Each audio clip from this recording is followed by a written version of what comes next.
আসসালামু আলাইকুম গাইস, দেখতে পাচ্ছেন যে যেতটুক আপনার গোসল করি শান্তি না পাইছি, কিন্তু গাছতলায় বসে থাকি যেতটুক তৃপ্তি পাইছি, কিন্তু গাছতলা বসে এতটুক গোসল করে শান্তি পাই না। কিন্তু আমরা এই জন্য বলি, যেখানে গাছ আছে সেখানে আসলে বাতাসগুলো এসির মতন।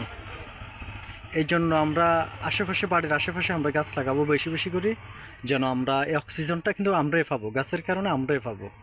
গাছ থাকবে না তো অক্সিজেনটা আপনার এখানে কোনো বাতাস আসবে না। বাতাস না থাকার কারণে আমরাই কিন্তু আপনার কষ্ট করব। এই জন্য আমার রিকোয়েস্ট থাকবে আপনাদের কাছে, জায়গা যার হবো হোক, বাড়ির আশেপাশে আপনার যে সমস্ত জায়গাগুলো আছে, আম গাছ, কাঁঠাল গাছ বা যে কোনো গাছ আপনি লাগাতে পারেন। সদকা জারিয়া, ছোট ছোট কাজগুলো কিন্তু কিয়ামতের ময়দানে আপনার জন্য নাজাতের ফয়সালা হতে পারে। এই জন্য আমরা কিপটামি করব না। অন্যজনকে নিজে এলেম আমরা শিখবো, অন্যকে এলেম শিখাবার বেলা কি করব না, কিপটামি করব না। যার কারণে এলেমটা হলো আল্লাহর দানীয়।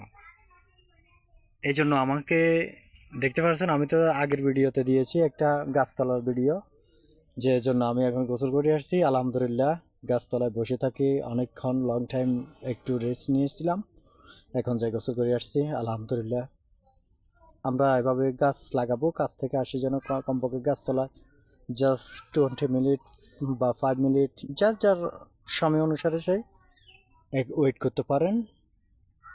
আসসালামু আলাইকুম।